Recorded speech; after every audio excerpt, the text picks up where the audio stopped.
a tratar de ver hoy es de terminar con las independencias, con el periodo de las independencias. Habíamos visto algunas en la clase pasada, el fenómeno de las 13 colonias y el segmento haitiano. Lo que vamos a tratar hoy de ver otros dos casos de independencias en el continente. Primero vamos a ver el caso brasileño, o sea, la independencia del Brasil. Si hay errores pido disculpas y estoy abierto a las correcciones en ese sentido. Y bueno, otros años hasta incursioné en decir algo en portugués. Este año me voy a detener en ese punto y no voy a ser tan osado. La independencia portuguesa la independencia del Brasil es una independencia particular desde el punto de vista que va a pasar por determinadas etapas imposibles de ser vinculadas con otras en el continente americano, pero que sí se emparentan en función de formas de resolver algunas de las cuestiones que ocurrieron en otros lugares de Hispanoamérica, al menos. La primera cuestión que habría que plantear es, ¿cuál es el rol que Portugal tiene en el contexto internacional y el rol que tiene la colonia, o sea, Brasil en esa relación? Está claro que Brasil era importantísimo para la corona portuguesa y Portugal no tenía un papel predominante en Europa. Era un país en los límites de la geografía europea, sin determinada población, sin una importancia económica, pero con un plus a favor que era su control de los mares. O sea, era uno de los pocos países que tenía colonias en varios continentes, al menos en África, en Asia y en América tenía posesiones, lo cual lo colocaba en un sitial importante en ese contexto. Y fundamentalmente la importancia de Brasil en eso era lo que le permitía un plus en sus exportaciones. Fundamentalmente las dos a finales del siglo XVIII o durante el siglo XVIII, que eran el azúcar y el algodón. Esos dos productos que Brasil exportaba le permitían a Brasil reexportar al resto del continente con una balanza comercial altamente favorable. Desde ese punto de vista, la existencia de este norte pujante en el caso brasileño, sumado a la aparición en Minas Gerais o en Ouro Preto de metales preciosos y la incorporación durante el siglo XVIII de un sur ganadero, fundamentalmente en el estado de Río Grande do Sul, hacen que la importancia de Brasil en el contexto de la relación metropolitana-colonia vaya creciendo. En ese sentido estaba claro que el Brasil eran dos experiencias. Una era la de el Brasil azucarero o el Sugar Belt y otra era del resto de la economía brasileña que tenía otra posibilidad. Cuando se descubre oro en 1689 y diamantes en 1728, irrumpe en ese momento un nuevo segmento, una nueva geografía, que es la de Minas Gerais o la Capitanía General de Minas Gerais. Eso también hace que la posibilidad de estudiar la historia brasileña solamente atendiendo a la costa sufra una modificación, ya que necesariamente tienen que irse hacia el interior de Brasil en ese punto y va a convertir a Minas Gerais en uno de los estados con mayor población en la historia brasileña. En ese sentido, Brasil va también a pasar durante el siglo XVIII un fenómeno de reformas similares a las ocurridas en el resto de América. En el caso de Portugal van a ser llevadas adelante por el primer ministro, el Marqués de Pombal, que va a intentar también modificar esta relación metrópoli-colonia en similares términos a lo que podemos ver para las reformas borbónicas o lo que vimos en algún caso para el fenómeno de las 13 colonias. Lo que sí está claro que la segunda parte del siglo XVIII es un periodo de resurgimiento económico brasileño a partir de la expansión del azúcar, la mejora de la explotación del algodón Y hacia finales del siglo XVIII, la aparición de un nuevo producto que va a ser muy importante en el resto de la historia brasileña, que es el tema del café. A partir de 1790 el café va a ser cultivado y extraído en el estado de Río de Janeiro, y a partir de ahí se va a convertir en uno de los productos más importantes del Brasil. Hacia finales del siglo XVIII alguien decía en Portugal que sin Brasil, Portugal era una potencia insignificante, y que marca la importancia estratégica y económica que para la corona portuguesa tenía esta colonia. Cuando en 1808 se produzca la invasión napoleónica a la península ibérica, hay que tener en cuenta esta situación claramente. Ahora bien, ¿qué dicen algunos de los autores con respecto al balance o a qué es factible de diferenciar entre España y Portugal y su relación con sus colonias americanas? La primera es que, a diferencia de lo que ocurre en el resto del continente americano, en Portugal, o en Brasil, perdón, la posesión de la tierra es un síntoma de riqueza. O sea, se es rico porque se tiene tierra y se tiene tierra porque es rico. Cuestión que en el resto de Hispanoamérica había otros bolsones, otras alternativas más vinculadas a lo mejor al segmento comercial o a la vida en las ciudades. En Brasil, la extensión de tierra era un motor fundamental para entender la riqueza. La otra cuestión era la existencia de lazos muchísimo más profundos entre metrópoli y colonia de las que podemos encontrar en el caso español. O sea, la mayor parte de los funcionarios, la mayor parte de los habitantes del territorio hoy brasileño eran primera generación. O sea, no había una extensión de varias generaciones de habitantes de esa situación, con lo cual los lazos con la metrópoli eran permanentes. Sí. ¿El comercio de esclavos jugaba un papel muy importante? Sí, ya vamos a llegar. Digo, en función de esta cuestión, lo que estamos viendo es qué diferencia tenían. El comercio de esclavos es algo que podemos encontrar en todo el continente. Lo que estamos tratando de establecer algunas diferencias entre España y América y Portugal y Brasil. A diferencia de lo que podemos encontrar en el caso español, donde los americanos había varias generaciones, en el caso portugués esto no se verificaba.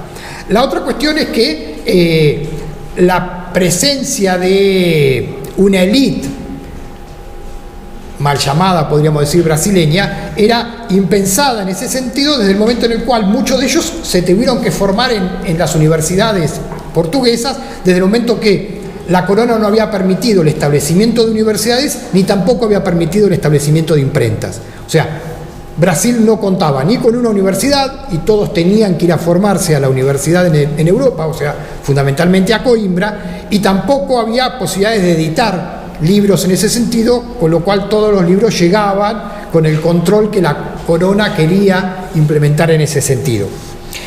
La otra cuestión es que el sistema comercial que existía en el Brasil era menos opresivo que el que existía en el resto de las colonias americanas, desde el momento en el cual si bien uno podía encontrar productos portugueses, también podía encontrar productos ingleses, que algunos habían pasado por Portugal, pero la gran mayoría no había pasado por Portugal, sino que llegaban directamente. Esto también en función de la estrecha relación que tenían en Europa entre Portugal e Inglaterra, o entre Inglaterra y Portugal, para poner en el orden de los factores, aquí sí altera el producto.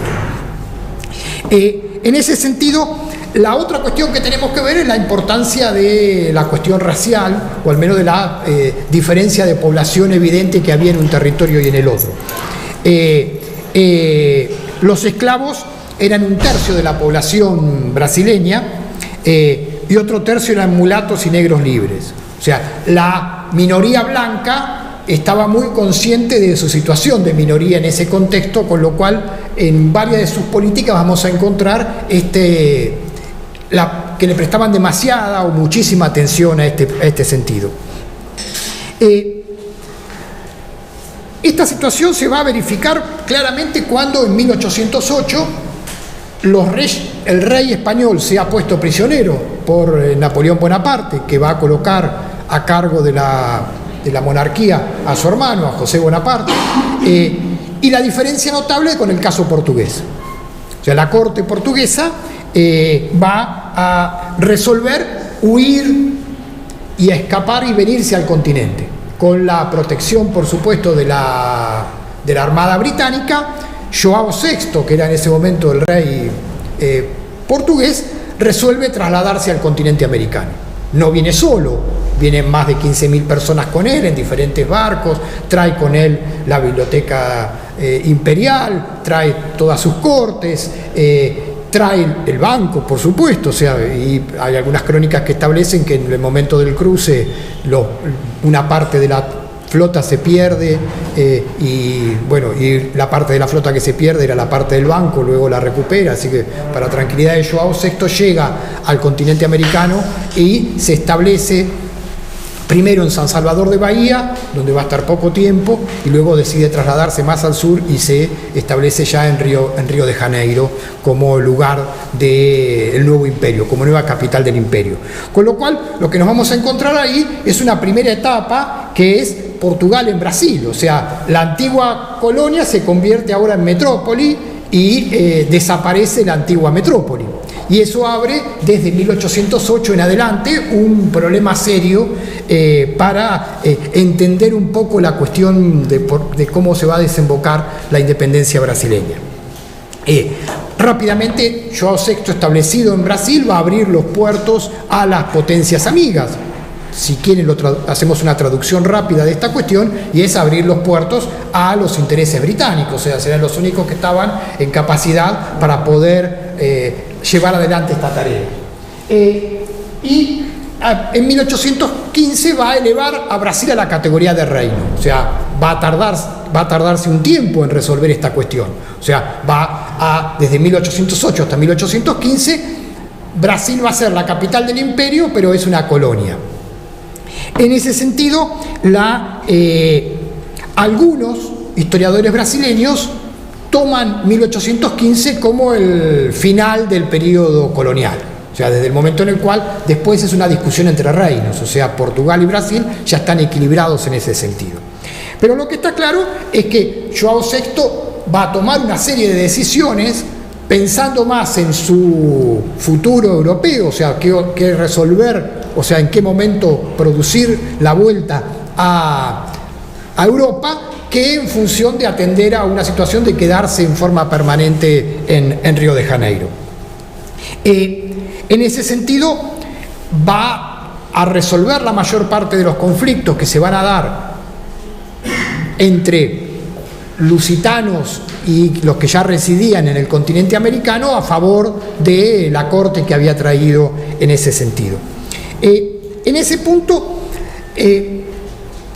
lo que uno tendría que ver es si no hubo una de las visiones más tradicionales o durante mucho tiempo que se planteó en analizar los conflictos o las independencias, es decir, bueno, la independencia brasileña fue una independencia tranquila, sin conflictos, pacífico, sin levantamientos, etcétera, etcétera. Esto no es así, desde el momento en el cual hubo varios levantamientos y varios conflictos. A los fines de mostrar un poco esta cuestión y de tratar de vincular un fenómeno tanto en el caso brasileño como en el caso hispanoamericano, voy a hacer hincapié en dos puntos. El primero es el levantamiento que se va a dar en Minas Gerais en 1789, que es la falta de confianza mineira. ¿Sería la inconfidencia mineira? Estaría bien. O sea, que es un levantamiento que se va a producir en Minas Gerais, como digo, en 1789, que es un intento en Brasil, con los reyes todavía establecidos en Portugal, tratando de establecer en el continente una república similar a los Estados Unidos, o sea, una república federal. ¿Qué particularidades tiene esto? Va a ser un levantamiento que va a ser muy importante en la historia brasileña a futuro. O sea, cuando ustedes saben, Brasil va a ser desde su independencia hasta 1889 un imperio, o sea, una monarquía constitucional, pero monarquía. Y en ese sentido, cuando en 1889 se establezca la República tiene que armar una especie de panteón de sus héroes republicanos. O sea, y tiene que ir a buscar en la historia brasileña a ver dónde hubo alguna cuestión. Y esta, la falta de fidelidad mineira o de Minas Gerais, es el momento en el cual encuentran este arranque.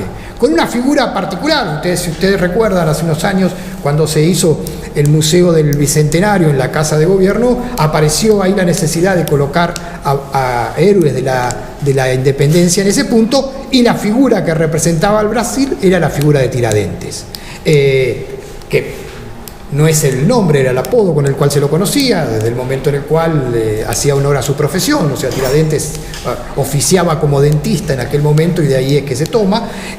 Pero lo que tiene esta cuestión es un levantamiento en ese momento que plantea una serie de cuestiones bastante avanzadas para su momento. La primera era que planteaba la libertad de todos los esclavos nacidos en Brasil. La segunda era que planteaba la idea de una república federal, tomando en cuenta o tomando como ejemplo el modelo norteamericano, que en este levantamiento participaron mineros, hacendados, funcionarios, etcétera, etcétera, muchos de ellos desplazados en el marco de las reformas pombalinas. O sea, en ese sentido había un sentimiento antimetropolitano que se va a plantear en este levantamiento. Es también un intento de conseguir el reconocimiento internacional de esta república. Es así como se envía a Francia, se envía a Inglaterra y se envía a Estados Unidos representantes para que reconozcan esta república en el ámbito brasileño. Tiradentes va a ser duramente reprimido, o sea, el levantamiento va a ser violentamente reprimido, va a ser apresado Tiradentes, va a ser ahorcado, va a ser descuartizado, su cabeza va a ser cortada y va a ser exhibida en la plaza de Ouro Preto como una forma de marcar qué es lo que le puede pasar a los que se levanten en contra del imperio. O sea, la idea del terror pedagógico, la cual uno va a encontrar infinidad de ejemplos en la historia mundial y americana, ocupa en este sentido. O sea, ahí está este ensañamiento con la situación de Tiradentes. En ese sentido, lo que va a ser importante es el efecto que va a tener en la sociedad brasileña. La primera es que, más allá de su fracaso, deja un valor simbólico que es la posibilidad de levantarse en contra del imperio y de plantear determinados temas. El tema más interesante en este levantamiento de Tiradentes es el de la libertad de los esclavos, al menos de los esclavos nacidos en el territorio brasileño. Y la segunda es que va a dejar un germen que en varios momentos de la historia brasileña, antes de la República, pero fundamentalmente después de la República, del afianzamiento de la República, va a reaparecer esta idea de republicanismo, federalismo, discusión de esos temas. Y además, la originalidad del nombre, o sea, con el cual es conocido, o sea, la falta de confianza, o sea, había una falta de confianza sobre la monarquía y eso implicaba la posibilidad de plantear la idea de una república. El otro levantamiento que me interesa plantear en este punto es ya con João VI establecido en el territorio brasileño, que es en 1817, en marzo de 1817, la República de Pernambuco. Ahí sí está claro que el sentimiento ya es un sentimiento más localista, desde el momento en que Pernambuco es el levantamiento contra la carga pesada de la metrópoli. ¿Y cuál es la metrópoli en 1817? Es Río de Janeiro. O sea, es el sentimiento pernambucano en contra de mantener un segmento de corte y de funcionarios en Río de Janeiro. Y fundamentalmente el descontento es por los mayores impuestos y por el mantenimiento de los privilegios a los portugueses. O sea, João VI se viene con su corte y ya no solamente hay que mantener a los funcionarios que estaban en Brasil, sino que además hay que mantener a los funcionarios que vinieron con João VI en ese punto. O sea, hay desplazamiento de gente, hay incremento del presupuesto, hay necesidad de atender mayores gastos con menor cantidad de contribuyentes, ya que los portugueses no están colaborando en este sentido y son solamente los brasileños los que llevan adelante en este sentido. Aquí hay un levantamiento originariamente militar, con participación después de jueces, de artesanos, de comerciantes, de religiosos, de dueños, de esclavos, y que se extiende a otros lugares más allá de Pernambuco, al Sertão, a Lagoas, a Paraíba, a Río Grande del Norte, etcétera, etcétera. ¿Qué puntos en contacto tiene con la República de Tiradentes o con la República Mineira? Es la intención republicana, es la búsqueda también del reconocimiento a nivel exterior, es la igualdad de los derechos, la tolerancia religiosa, es también la búsqueda del reconocimiento internacional en Europa, pero ya también en el resto de América. O sea, una delegación de la República de Pernambuco viene al Río de la Plata a intentar que las autoridades del Río de la Plata en 1817 reconozcan a esta república como independiente, pero a diferencia del movimiento de Tiradentes, la República de Pernambuco no habla nada de la esclavitud. O sea, no hay ningún planteo de libertad en ese sentido.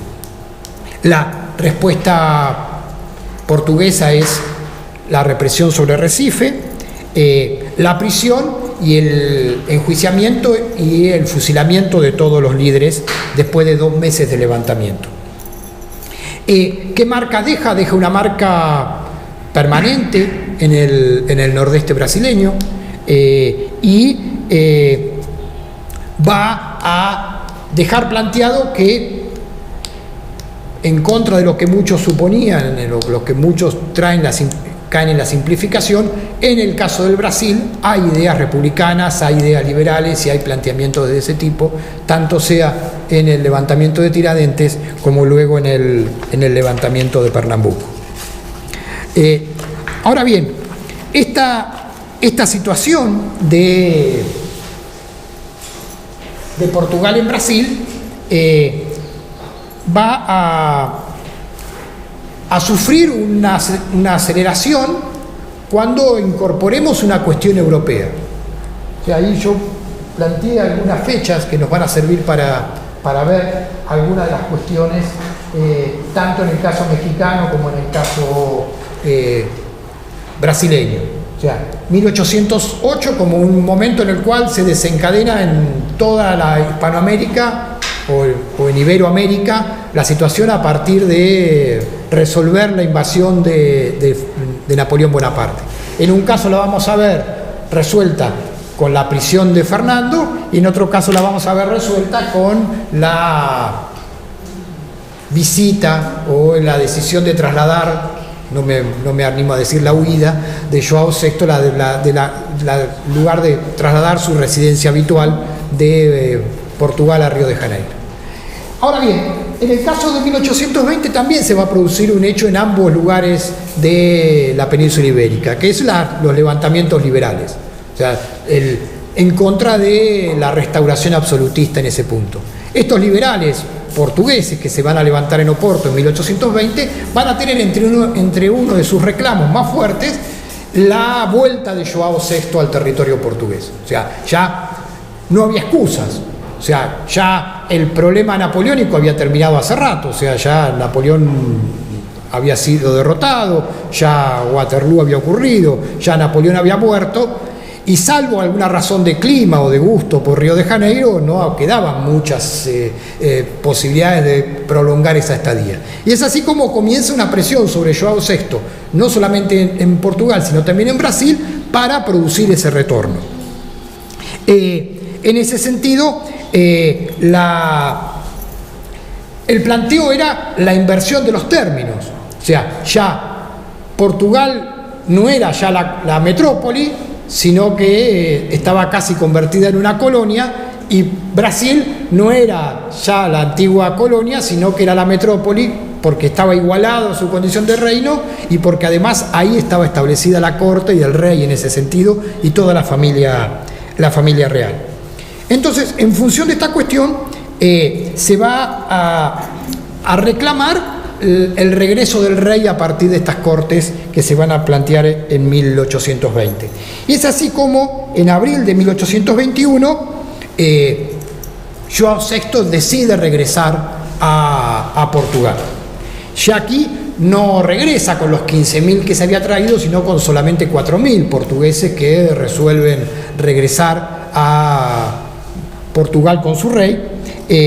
Va a llevarse los fondos bancarios y va a dejar en Brasil a su hijo, a Pedro, como príncipe regente. La situación en Portugal era de presión no solamente ya para el regreso del rey, sino para la vuelta a la situación colonial como había ocurrido antes de 1815. Es un intento de desconocer a Río de Janeiro como capital del imperio, es el intento de volver al Brasil a su antigua situación colonial, es la presión por rever los acuerdos comerciales, que se habían planteado con Gran Bretaña, es desmantelar toda la estructura administrativa, judicial, militar que se había dado en Brasil durante el periodo de la presencia del rey, y fundamentalmente era el intento por hacer regresar al hijo, a Pedro, también con el resto de la familia real, a Portugal. Hay una frase que me parece muy interesante y que siempre la cito en clase, de un diputado en las Cortes portuguesas, que marca un poco el clima con el cual se trataba esta situación. Brasil era una tierra de monos, bananas y negros, recogidos de la costa de África, que está necesitando un perro de presa que los meta en cintura. O sea, es una declaración clara de a cuál era la situación en la cual muchos de los portugueses querían retrotraer la situación brasileña. Es así como la opción de la independencia, que hasta ese momento no había aparecido en muchos de los textos, en muchos de los planteos, comienza a expresarse más claramente en el territorio brasileño.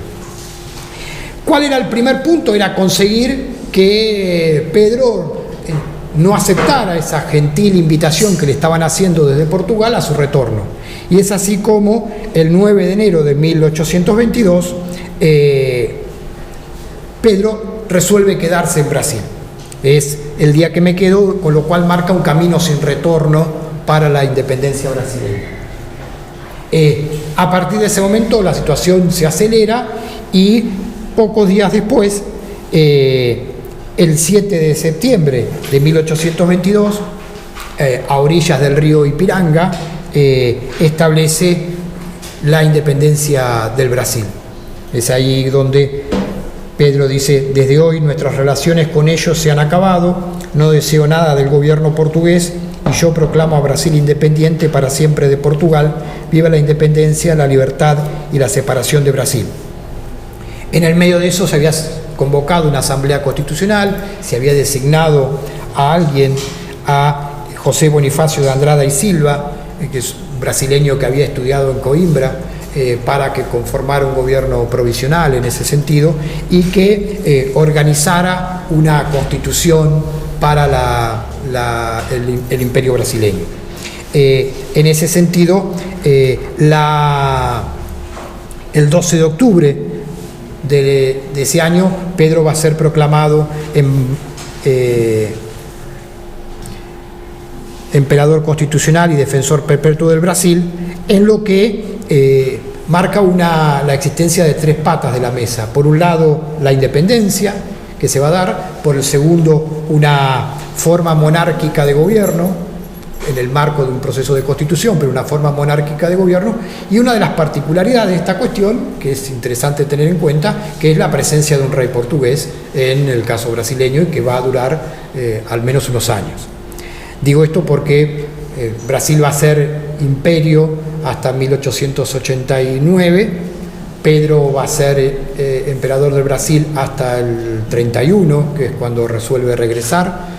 En el 31 queda su hijo, Pedro II, pero que tenía 5 años al momento de quedar, con lo cual abre el periodo de la regencia hasta 1840, donde una ley le da la mayoría de edad con 14 años, y Pedro va a ser monarca hasta el 89, que es donde termina el imperio. Ya Pedro II nacido en el territorio brasileño, así que en ese sentido no tiene inconveniente. Ahora bien, ¿cuál era los desafíos que tenía que llevar adelante el imperio en este sentido? El primero es la unidad territorial. O sea, lo vamos a ver un poco las clases que vienen, pero lo que nos vamos a encontrar que en muchos de los territorios americanos la declaración de la independencia inicia un proceso de segmentación territorial o de implosión de los territorios. Cualquiera de las unidades territoriales que veamos que van a salir de las independencias para los años 30 o los años 40 del siglo XIX están desaparecidas. El Río de la Plata, la República Centroamericana, la Gran Colombia, el Alto Perú, etcétera, etcétera. Vamos a ver que el proceso de la primera mitad del siglo XIX en América es un proceso de fragmentación. Este era un peligro que estaba latente en el caso brasileño también, pero que el imperio evita, o si uno lo mira desde el punto de vista de la perspectiva, logra ese objetivo de evitar la segmentación territorial. El segundo punto era la continuidad de una política económica y social, o sea, el evitar el desmadre de esas situaciones. El imperio garantizaba una relación privilegiada con Gran Bretaña y el mantenimiento de esa situación, y también desde el punto de vista social evitaba cualquier discusión con respecto al tema de la esclavitud o las posibilidades que eso traía aparejado, como van a ocurrir en otros territorios. Y aquí les pido que recuerden lo que vimos la clase pasada de la situación haitiana, o sea, cómo Haití se va a convertir en un telón de fondo a muchos de los conflictos, por diciendo cuidémonos de que no nos ocurra lo mismo que va a ocurrir en ese sentido en Haití. Desde ese punto de vista, la permanencia o la consolidación de este modelo económico, político y social dan una buena parte de justificación al por qué Brasil va a tener esta cuestión del imperio en un marco de repúblicas. Y también, en ese sentido, ¿por qué Brasil va a tardar también en discutir el tema de la independencia? O al menos por qué ese término aparece más lento que en otros territorios.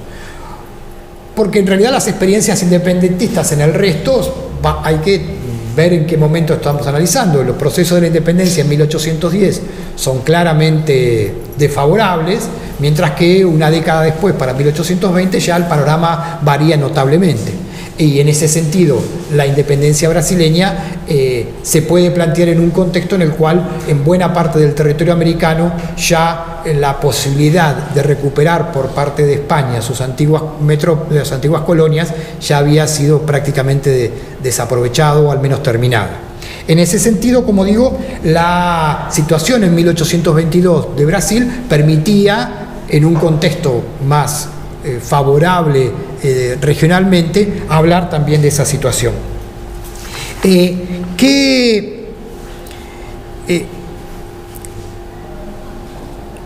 ¿Cuáles son los desafíos que va a tener el imperio brasileño en ese contexto? Como digo, por un lado era tratar de establecer una unidad económica en Brasil, ya que existían segmentos de economía brasileña insertos a nivel internacional, pero no una economía a escala local. Y la segunda era mantener el desafío de esta unidad territorial que se le había planteado como gran cuestión a resolver en ese punto.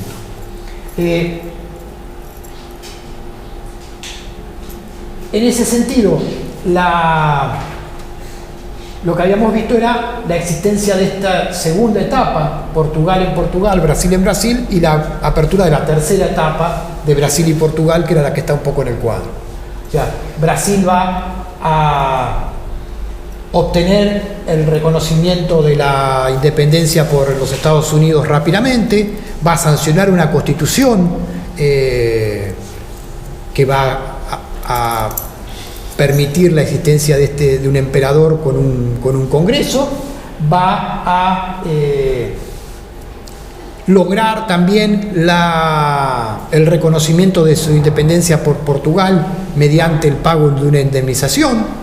En ese sentido, la ayuda inglesa va a ser muy evidente, marcada en este punto, y también va a sufrir una serie de presiones inglesas, tanto en el momento de la independencia y durante buena parte del siglo XIX, que tienen que ver con el tema de la esclavitud. Eso lo vamos a ver más en detalle cuando veamos los procesos de finalización de la esclavitud en un par de clases en América, pero desde ya vayan teniendo en cuenta que uno de los puntos que Inglaterra va a poner siempre en el listado para obtener su reconocimiento a nivel internacional, el reconocimiento de su independencia, es el tema de la esclavitud.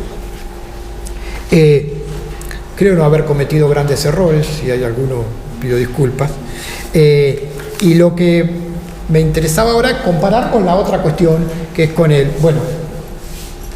comí el mapa brasileño como para marcar un poco a qué nos estamos refiriendo en ese momento, que es los territorios que están ocupados, o sea, la franja costera y la penetración escasa que para ese punto tiene. No es que estén desocupados, sino que en realidad estaban por afuera de lo que se veía como funcional al sistema económico brasileño en ese momento. ¿Sí, me quería preguntar algo? Sí, en 1822 se da la situación de que el rey declara la independencia de Brasil con un rey que es el hijo del rey de Portugal. Claro, que era portugués. ¿Es por alguna situación en particular? O sea, él viene con su padre cuando escapan de Napoleón, se establece ahí. Cuando su padre regresa, lo designa a él como regente. La independencia se da con esta particularidad, o sea, es una monarquía constitucional, se da la independencia brasileña y el primer emperador es un emperador portugués establecido en Brasil. O sea, es paradójico, pero bueno, es la fórmula de la transición que se plantea en el caso brasileño para evitar los problemas que abrir otra caja implicaba. Abrir la caja de un sistema republicano implicaba discutir qué hacer con un tercio de la población esclava y otro tercio de mulatos y libertos. Para una élite portuguesa que tampoco estaba muy consolidada. Poner en riesgo el modelo productivo que tenía. O sea, Brasil, para seguir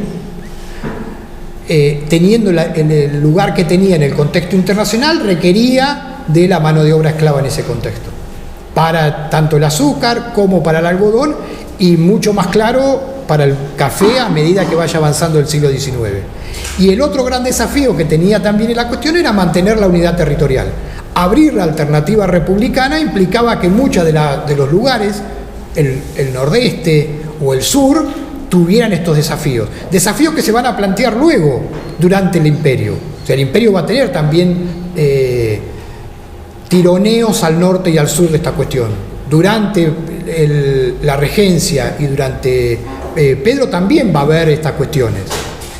La guerra de los farrapos o la guerra de los arrapientos, que se va a dar un tiempo después, que es el levantamiento de Río Grande do Sul o del sur brasileño en la época en que aquí estaba Rosas, marca esta cuestión. O sea, lo que intentan es, el imperio no nos atiende, privilegia otras regiones, privilegia otros productos, y nadie defiende a los ganaderos de esta región. Bueno, hay un levantamiento militar, hay una guerra que va a durar casi 10 años, a la cual va a vencer el imperio, pero lo que planteaban era: independicémonos y defendamos nuestros intereses, como en el Río de la Plata hay un gobernador en esa provincia que está defendiendo el interés de los ganaderos en contra de los intereses británicos y los intereses franceses. Ahora bien, en ese sentido va a haber tensiones. Lo que el imperio garantizaba era abrir la menor cantidad de incógnitas sobre ese punto. no habría la incógnita de la forma de gobierno, o sea, seguía siendo un imperio, no habría el desafío de cambiar la forma económica, se seguía privilegiando la inserción en el sistema económico a nivel de productor de materias primas, o sea, se seguía con el café, se seguía con se seguía con el algodón, se seguía con el azúcar y se garantizaba el café, se incorporaba en parte un poco al sur ganadero y además fundamentalmente no se discutía el tema de la esclavitud, o sea, se seguía garantizando la continuidad de la mano de obra. Cualquier otra discusión implicaba una gran variedad de incógnitas que la élite brasileña no estaba dispuesta a llevar adelante. Y es por eso que se da esta situación que va a durar, como digo, poco. O sea, en el 31 Pedro resuelve volverse a Portugal a discutir los derechos sucesorios de su hermana en ese punto, o sea, y deja a su hijo de 5 años a cargo. O sea, 5 años que va a abrir un periodo de la regencia con su esposa y ministros, etcétera, que va a durar hasta que en el 40 el Congreso le dé la mayoría de edad a pesar de que tenía 14. O sea, y ahí sí ya no hay discusión, o sea, hay discusión sí sobre seguir siendo un imperio, pero no hay discusión sobre la nacionalidad del emperador. O sea, ahí sí Pedro II es brasileño, no como su padre que era portugués. ¿Cómo? ¿Quién? Sí, lo que toma es, va a formar un gobierno propio, va a intentar establecer una constitución de tipo vertical, va a tener que ceder con los actores para plantearle una constitución más abierta, va a tomar medidas, sí, ya claramente brasileñas. Sí, ese es el punto. O sea, va a romper relaciones con su padre y a independizarse de ese punto. Por supuesto que la discusión es diferente a otros momentos en el cual está discutiendo un padre con un hijo, aunque en un plano de igualdad. Sí está claro que Brasil va a tener un desarrollo durante buena parte del siglo XIX, atendiendo a esta situación especial que es una monarquía y es un imperio en ese contexto. Y mucho. No tenía ninguna posibilidad desde el punto de vista que era el socio menor, o sea, Brasil podía independizarse de Portugal, Portugal no podía independizarse de Brasil. O sea, desde el peso económico brasileño para Portugal era indispensable. Por eso también la decisión esta, o sea, antes de perder Brasil, vayámonos allá. Es algo que estaba dentro de los planes de la monarquía. No es que un día dijeron, va a venir Napoleón, ¿qué hacemos? Pero tuvieron tiempo de planificar. Tuvieron un tiempo, pero el plan estaba de antes. O sea, estaba claro que para Portugal Brasil era demasiado importante en el contexto económico. O sea, era tan importante que ante la posibilidad de perderlo, vayamos para allá. O sea, cosa que no pasó por la cabeza. Bueno, ahora vamos a ver alguna situación con el caso de México, pero en el caso español no formaba parte de esta cuestión. La corte portuguesa sí lo tenía presente y la élite portuguesa sí tenía presente que Brasil era un territorio imprescindible para el imperio. ¿Y en el periodo napoleónico Portugal también queda bajo José Bonaparte? Sí, queda también bajo el control, sí. Sí, no como José Bonaparte, que queda como emperador de España y eso, pero sí queda bajo el control de Francia. Sí. Bueno, nos vamos ahora un poco al caso mexicano. Sí, perdón. Antes de cambiar de Sí. nos subrayaron que las independencias latinoamericanas son todo un conjunto. ¿Cuáles son las similitudes en el caso brasileño como para brasileño? Las similitudes, la primera similitud que podríamos encontrar es que hay una serie de hechos europeos que nos emparentan, con diferente a lo mejor resolución, pero digo, 1808 es algo que impacta en el segmento español como en el segmento portugués. O sea, ante una crisis de invasión napoleónica, los dos tienen que resolverlo. En el caso español se resuelve con la prisión de Fernando VII, en el caso brasileño con la venida de João a al territorio americano. La otra es el peso que tiene 1820 en ese sentido. O sea, 1820 va a ser un momento en el cual las revoluciones liberales van a impactar, en el caso portugués, van a hacer que João retorne y van a ser el detonante de la independencia brasileña. Y lo vamos a ver ahora en México, que también 1820 y las reformas que se intentan implementar en España a partir de las Cortes y en 1820 van a hacer que México avance en el proceso de la independencia.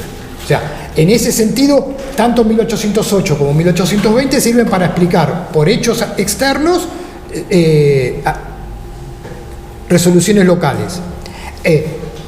En un caso de diferente tipo y en el otro del mismo tipo. O sea, cuando veamos la independencia mexicana vamos a encontrar que también es un planteo europeo el que fuerza a los mexicanos, entre comillas, a resolver esta situación. La otra cuestión es que hay intereses en ese punto. O sea, hay una serie de temas que aparecen tanto en el caso brasileño como en el caso americano, como en el caso del resto de Hispanoamérica. Uno es el tema de la cuestión económica, el otro es la influencia británica y el otro es la resolución de la cuestión social. O sea, en algún caso o en muchos de los casos en Hispanoamérica vamos a encontrar donde el tema de la esclavitud también va desapareciendo.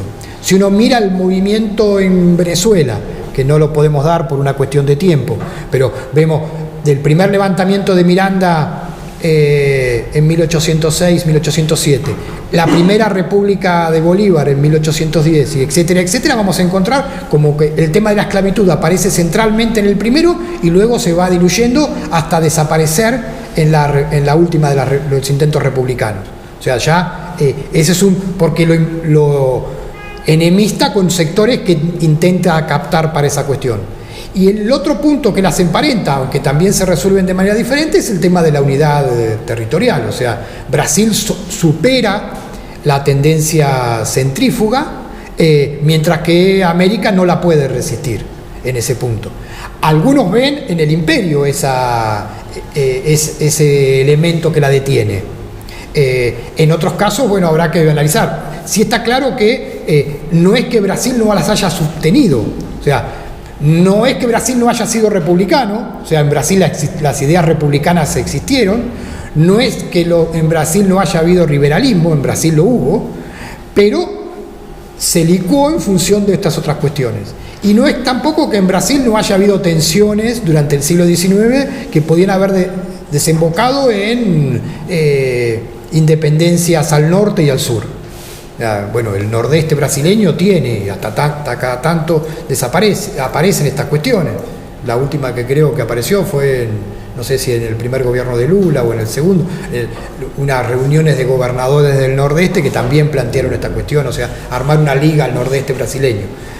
O sea, para ver que esta situación existe, o sea, que Brasil se desentiende de lo que ocurre. Cualquiera de los niveles que uno mire en Brasil va a encontrar que todo crece en el norte. O sea, las tasas de analfabetismo son más altas ahí, los niveles de pobreza son más altos, la falta de determinadas coberturas también. O sea, y al sur también existieron durante toda esta cuestión.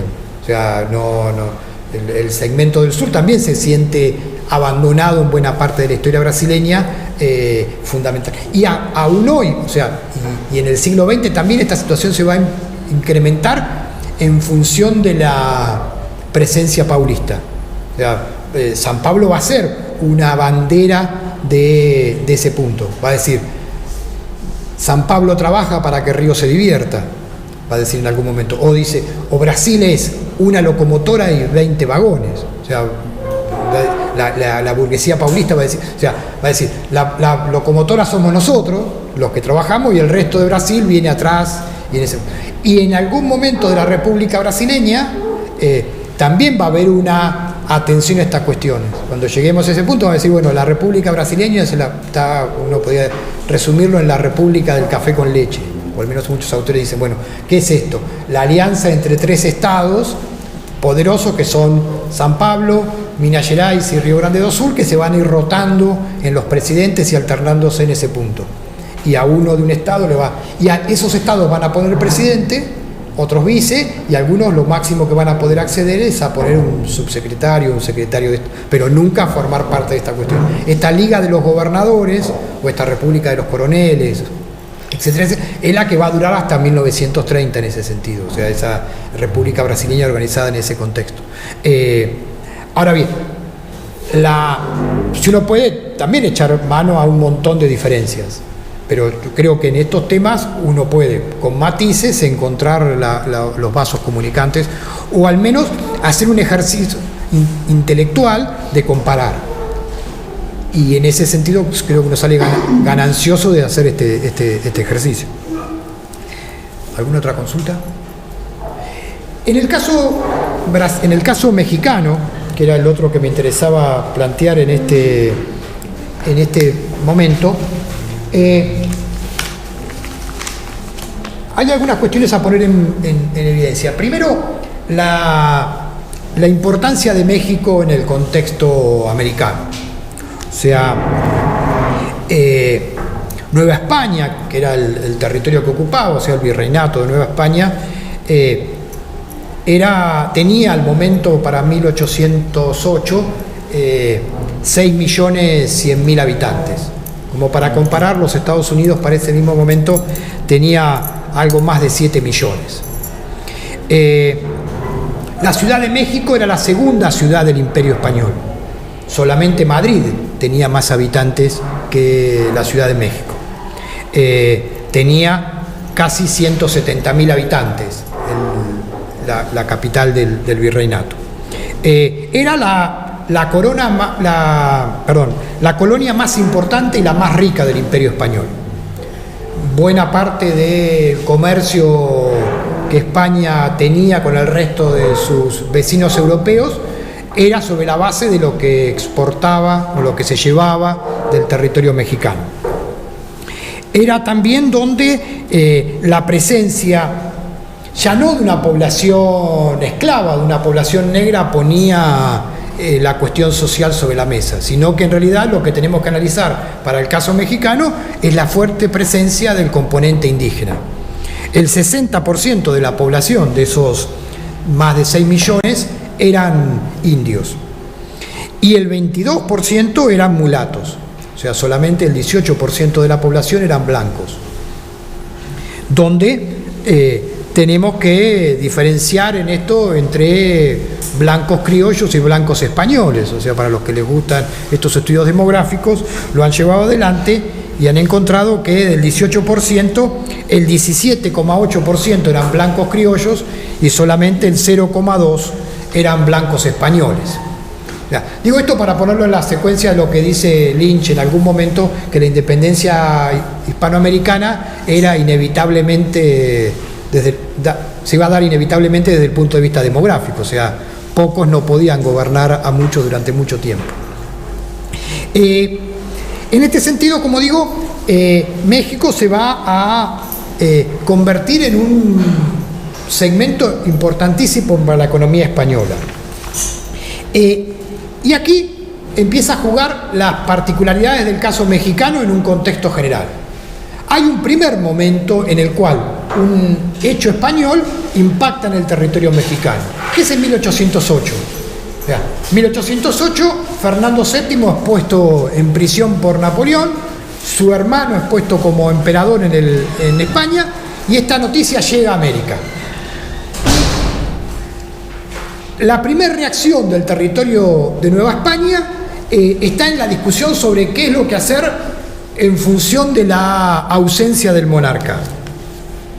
La prisión de Fernando VII da, en el caso europeo, la existencia de infinidad de juntas, Oviedo, Sevilla, etcétera, etcétera. O sea, el fenómeno juntista va a ser un fenómeno europeo, pero que también es un fenómeno americano. O sea, de la misma forma que van a existir infinidad de juntas en Europa, en España vamos a encontrar también una gran cantidad de juntas en América.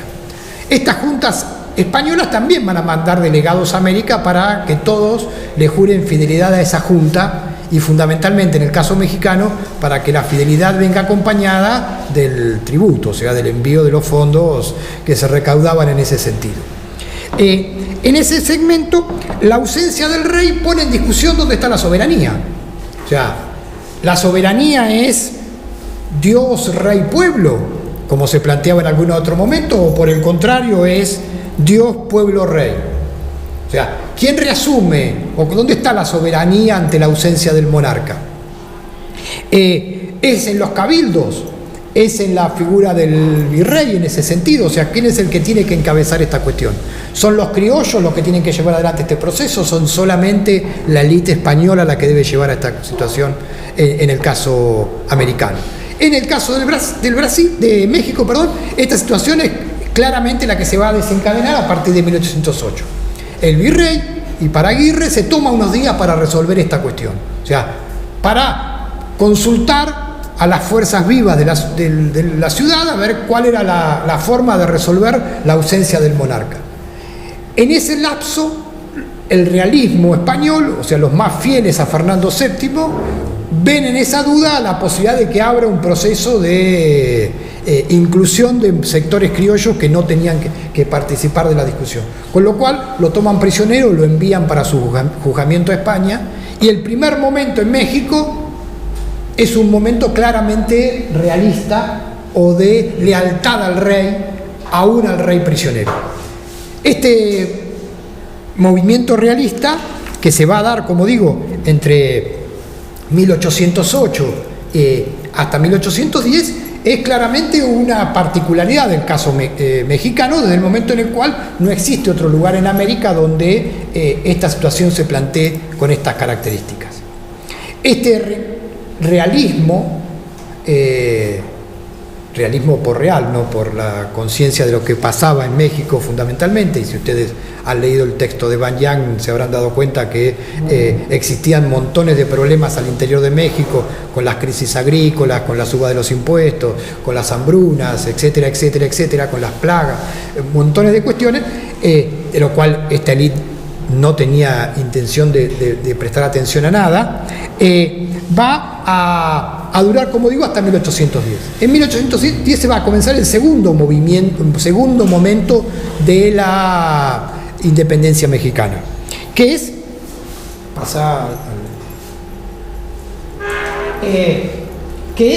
el inicio del movimiento armado, 1810-1811. Es lo que lanza Miguel Hidalgo, un sacerdote, lo que se conoce como el Grito de Dolores, que es su documento de lanzamiento de independencia o de insurgencia, que es el levantarse en contra de el yugo español y fundamentalmente de aquellos que destituyeron al virrey en su momento. Es una insurgencia extraña desde el momento en el cual se hace una insurgencia en el nombre del rey ausente. Por supuesto, como va a ocurrir en toda la historia mexicana, el segundo punto es en nombre de la Virgen de Guadalupe, y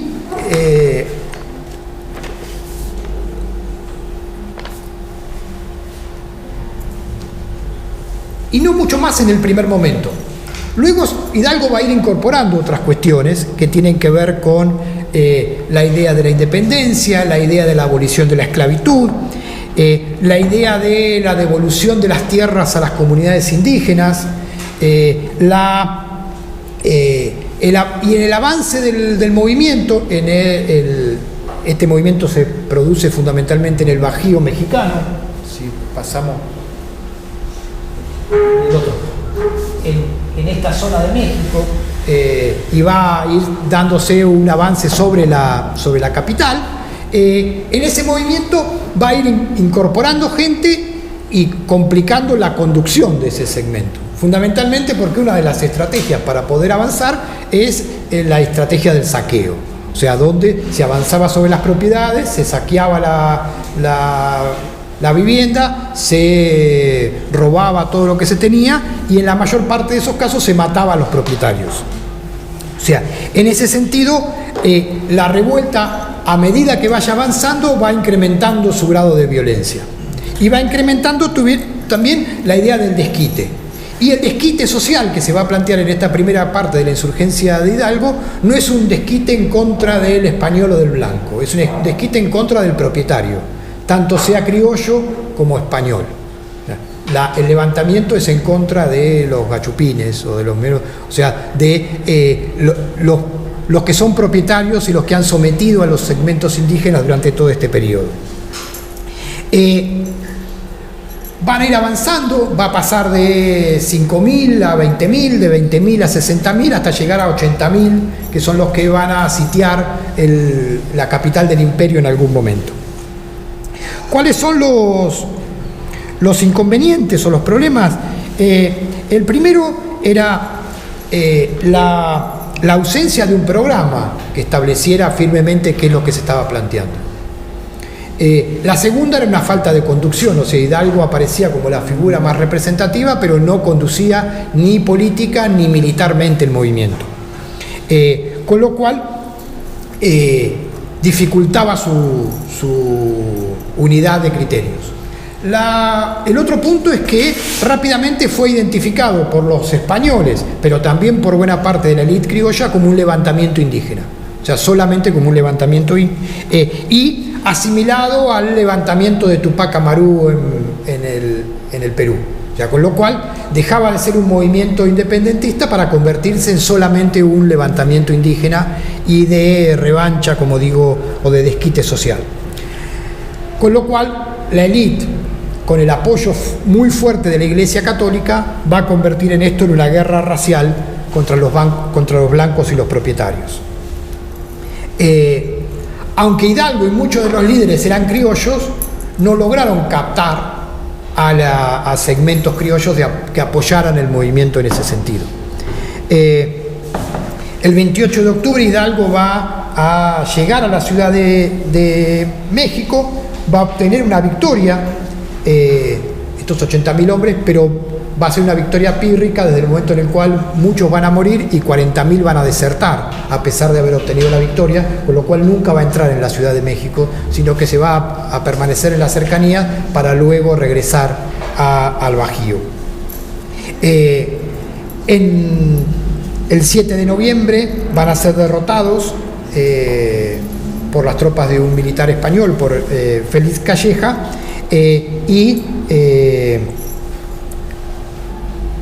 Hidalgo va a ser capturado, va a ser juzgado y va a ser ejecutado junto con varios de sus oficiales y excomulgado desde el punto de vista por la Iglesia. O sea, la buena parte de la campaña en contra del levantamiento de Hidalgo se va a dar en los púlpitos, o sea, van a ser los miembros de la élite, del clero, del alto clero mexicano, los que lo van a atacar en ese sentido y van a utilizar ese punto para llevar adelante esa campaña.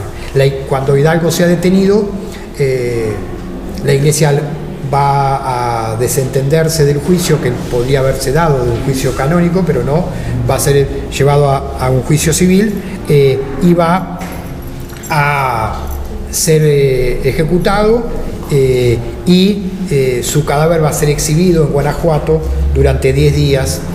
Aquí cualquier similitud con Tiradentes, etcétera, no es mera coincidencia. O sea, también aquí va a funcionar el terror pedagógico de qué es lo que le ocurre a aquellos que se levanten en ese sentido. Ese sería el primer movimiento o el primer momento de la insurgencia.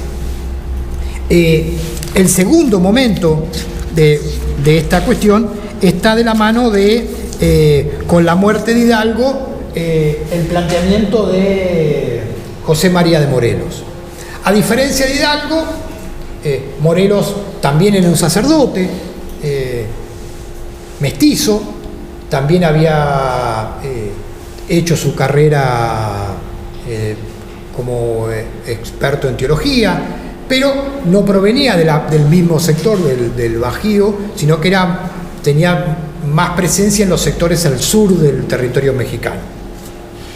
De ahí es que lo que hoy actualmente es el estado de Morelos, que sería en el sur mexicano. A diferencia de Hidalgo, Morelos se preocupó mucho más por la organización política y por la organización militar del movimiento. Es así como va a clasificar los objetivos. Hay objetivos desde el punto de vista social, hay objetivos desde el punto de vista político, y va a evitar cualquier enfrentamiento a campo abierto con las tropas españolas. O sea, va a ir moviéndose en el territorio mexicano sin tener esta idea de un enfrentamiento cara a cara. Va a plantear una serie de reformas de tipo social, va a abolir el tributo esclavo, va a eliminar el sistema de castas, va a borrar todos los impedimentos para que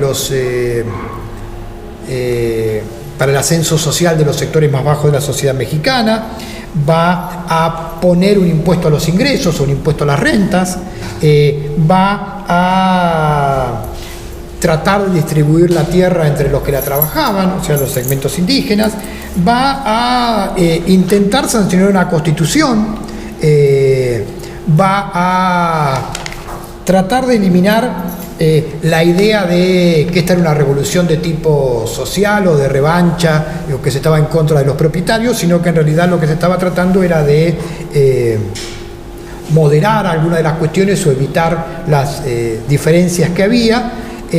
Va a plantear la idea del respeto por la propiedad privada, y va a tratar de buscar el apoyo de los sectores criollos que no había conseguido Hidalgo en su planteo anterior. Va a organizar un congreso, que es el Congreso de Chilpancingo, que va a intentar sancionar la Constitución y va a buscar el reconocimiento de las potencias extranjeras. El 6 de noviembre de 1813 va a decretar la independencia de México, y a partir de 1814 este Congreso se va a convertir en itinerante, o sea, va a ir evitando el enfrentamiento con los españoles, con las tropas realistas, moviéndose por el sur va a sancionar una constitución que va a crear un poder ejecutivo, y en 1815 Morelos va, en uno de los movimientos de este Congreso, Morelos va a ser detenido y también va a ser ejecutado igual que Hidalgo. El final de Morelos en 1815 no significa que termine la insurgencia, o sea, hasta 1820 el fenómeno insurgente va a seguir existiendo en el territorio mexicano, desarticulado, o sea, va a seguir habiendo lugares o bolsones de resistencia en ese sentido, aunque la situación mexicana ya parece haber abandonado la idea de la segunda de las vías, que era la vía de la insurgencia, y pasar a una de las terceras alternativas, por lo menos la que se plantea en el caso mexicano, que es el segmento del autonomismo, o sea, conseguir, en función de un proceso que se había dado en España en 1812 y en 1814, que es el proceso de Cádiz. Si ustedes miran la bibliografía sobre las independencias americanas, van a ver que el fenómeno de la Constitución de Cádiz o de los planteamientos liberales en otros lugares de la geografía americana son muy importantes, desde el momento en el cual influye y mucho para los desarrollos políticos. En el caso del Río de la Plata no estamos tan afectos a esas cuestiones desde el momento que parecería ser como que nosotros ni nos enteramos de que existió Cádiz y de que existió un movimiento de esas características en España, o sea, porque las elecciones que se hicieron para enviar representantes a ese proceso en Europa, en el Río de la Plata no existieron, o sea, no hubo delegados, nada que se le parezca, ni nos sentimos interesados por esa cuestión. Esto es claramente diferente en el caso mexicano, donde sí hubo un movimiento, donde sí hubo elecciones para llevar adelante este proceso, hubo representantes de México en el Congreso Constituyente, hubo actores, hubo redactores, o sea, la Constitución de Cádiz de 1814, que es una constitución de una monarquía pero constitucional, va a tener 5 escritores al final de su proceso, de los cuales 2 van a ser mexicanos, 3 eran españoles, o sea, en ese sentido, la posibilidad de seguir permaneciendo dentro del Imperio Español, pero crecer los márgenes de autonomía en todo lo que tiene que ver con la administración, con la economía, etcétera, etcétera, es un fenómeno que en el caso mexicano es muy importante durante el segmento de 1814 hasta 1820. En ese sentido, el proceso de la independencia parecería ser que transita por este segmento del autonomismo hasta que un hecho europeo nuevamente desencadena una mayor velocidad en el continente americano. De la misma manera que en Portugal vamos a ver la presión de los sectores liberales por reforzar el poder de la monarquía, trayendo a João VI y tratando de regresar a Brasil a su antigua situación colonial, en el caso español la situación se replica. O sea, en 1820 se va a plantear un proceso de estas características que son liberales desde el punto de vista político, pero no son tan liberales en el caso de la relación metrópoli-colonia. Lo que van a tratar es de acotar o de achicar o de eliminar todos los márgenes del autonomismo que México había desarrollado durante ese periodo. Y en ese sentido aparece en el caso mexicano un factor que no es a desatender en otros lugares de América, pero que en el caso mexicano también es importante, que es el punto o el papel que va a jugar la masonería en el proceso de la independencia. En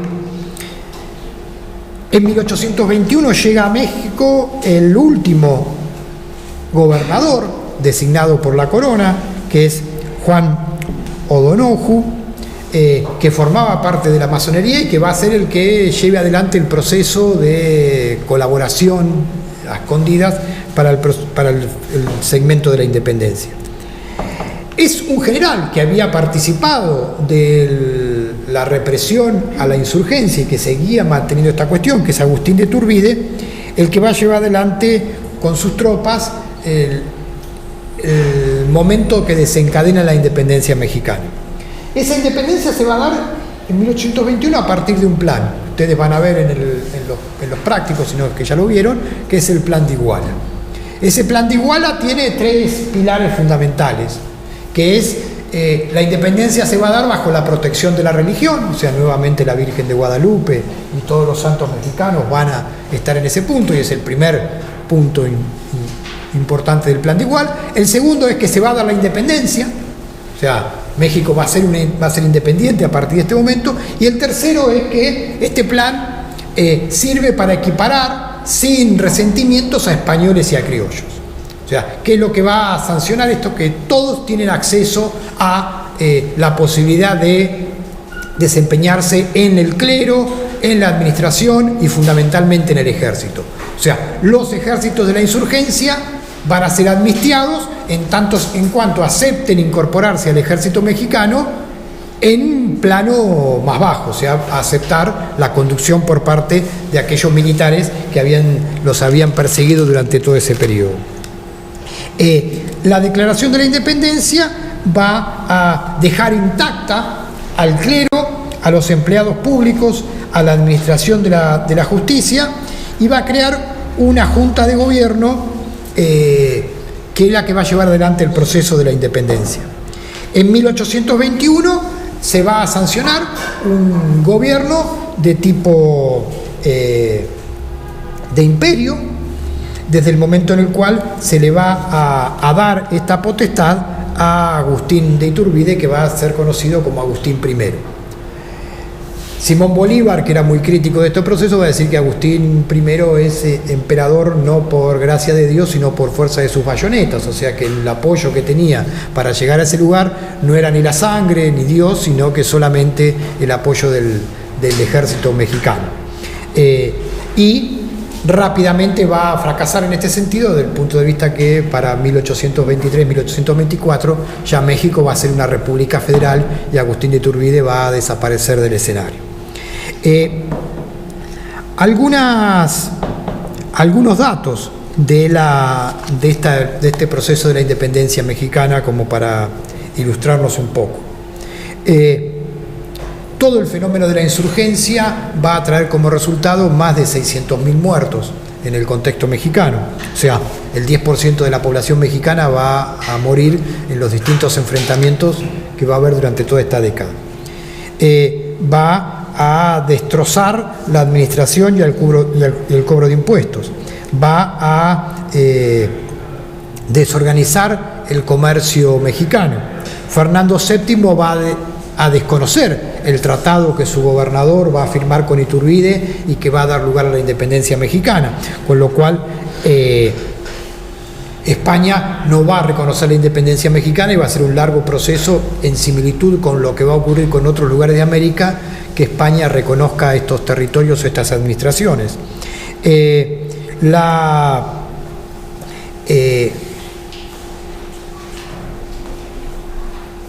El breve lapso de Iturbide como emperador va a terminar con un levantamiento de Antonio López de Santana en el año 22 y va a ser uno de los nombres recurrentes de la historia mexicana de buena parte del siglo XIX. O sea, casi todo en México durante la primera parte del siglo XIX está en función de Santana, cual va a ser 11 veces presidente, 6 veces con los conservadores y 5 veces con los liberales, como para ver que las diferencias entre liberales y conservadores en el caso de América en la primera mitad del siglo XIX es una categoría bastante extraña, que la vamos a ver en alguna clase que viene. Y además que se dio el lujo de velar a su pierna. O sea, hay unas ceremonias fúnebres muy interesantes y hasta hay una serie de cuadros muy lindos sobre cómo Santana presencia el velatorio de su pierna, que la pierde en una de las batallas en el caso mexicano. O sea, así que bueno, Santana es una figura que se puede emparentar o casi es de arquetipo de los caudillos latinoamericanos en ese punto. No por nada, cuando Lynch hace un libro sobre los caudillos, uno de los que toma es en ese caso a Santana como ejemplo, de la misma forma que toma a Páez para el caso de Venezuela o toma a Juan Manuel de Rosas para el caso de la Argentina. Con esto cierro un poco el fenómeno de las independencias, y lo que me interesaba en el rato que nos queda es... bueno, esto para dar un poco la idea de lo que era México al momento de la independencia. O sea, no lo traten de comparar con los territorios actuales mexicanos porque se van a poner a llorar como los mexicanos. O sea, desde el momento en el cual esto era solamente los Estados Unidos al momento de la independencia mexicana, México va a tener al principio de su imperio va a integrar también lo que era la República Centroamericana, o sea, salvo Panamá, que para ese momento era una provincia colombiana, todo el resto de Centroamérica formaba parte del Imperio Mexicano, y además tenía todos los territorios que va a ir perdiendo en el transcurso de la primera mitad del siglo XIX a manos del corrimiento de esta frontera, no solamente sobre el territorio indio, sino también sobre el territorio mexicano. O sea, para dar una idea de cuánto era la potencia en ese punto. O sea, esto era lo que importaba para el territorio español. Por eso a España le era indispensable seguir manteniendo esta situación.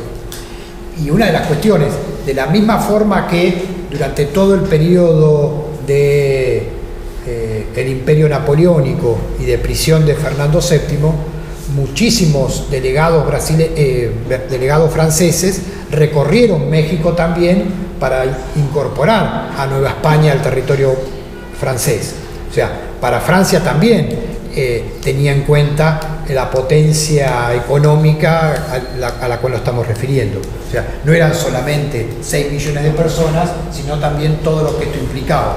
Ustedes piensen, todavía no se había descubierto el oro ni nada que se le parezca en California, etcétera, etcétera, que eso va a ser motivo de otra cuestión en el transcurso de la historia, pero sí, como para dar una idea de qué era lo que estamos hablando de unidad. O sea, y aquí vamos a ver uno de los ejemplos de pérdida de la unidad territorial. O sea, cuando hablábamos un poco cuál era el desafío de la historiografía en los últimos años, cómo han sufrido la renovación historiográfica en los últimos años, como el tema de las independencias. Ya sea por la moda, ya sea porque, bueno, los bicentenarios colaboraron en esa cuestión. O sea, estamos todavía en tránsito y nos queda bastante hasta los primeros años de la década que venga vamos a ir viendo bicentenarios en muchos casos. Bueno, México va a tener 2, o sea, Hidalgo es considerado el padre de la independencia mexicana y también van a festejar el del 21.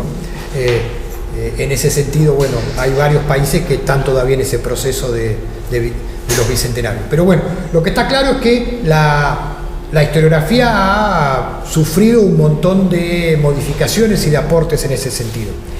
Y en este punto,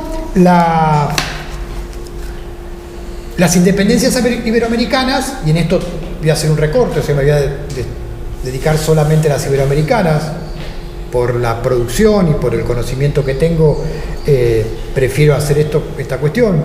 Pido disculpas a los que les pueda interesar la historiografía de Estados Unidos sobre las 13 colonias, o a los que quieran ver alguna de la cuestión sobre la historiografía brasileña, pero me voy a concentrar en la historiografía que tiene que ver con lo iberoamericano.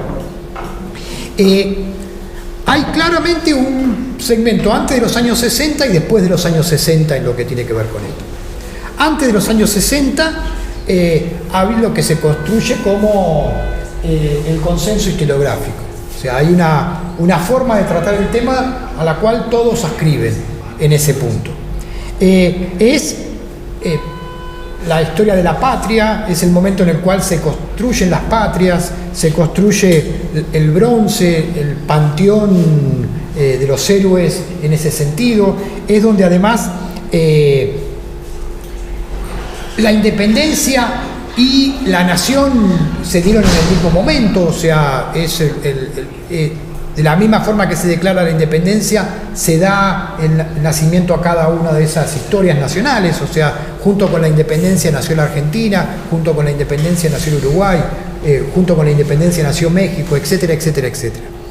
Y este consenso abarcaba la totalidad de los actores, o sea, podrían ser liberales, podrían ser conservadores, podrían ser de derecha, podrían ser de izquierda, podrían ser marxistas, podrían ser lo que quisieran ser, pero la independencia no se discutía. Este era un acuerdo de todos los actores en ese sentido. La discusión comenzaba después. O sea, la discusión historiográfica comenzaba en la década del 20, comenzaba en la década del 30, comenzaba en otro tipo de procesos. Pero sobre las independencias no había debate. Estaba claro que era todo bajo el paraguas del nacionalismo, o sea, no se podía discutir la idea de que ahí había nacido la nación. Y en esta cuestión estaba claro que era una construcción binaria, o sea, estaban los buenos y estaban los malos, estaban los patriotas y estaban los antipatriotas, estaban los nacionales y estaban los realistas, o sea, en ese sentido no había posibilidad de establecer figuras intermedias, o sea, o será gachupín o será patriota, o era realista o será patriota en ese punto.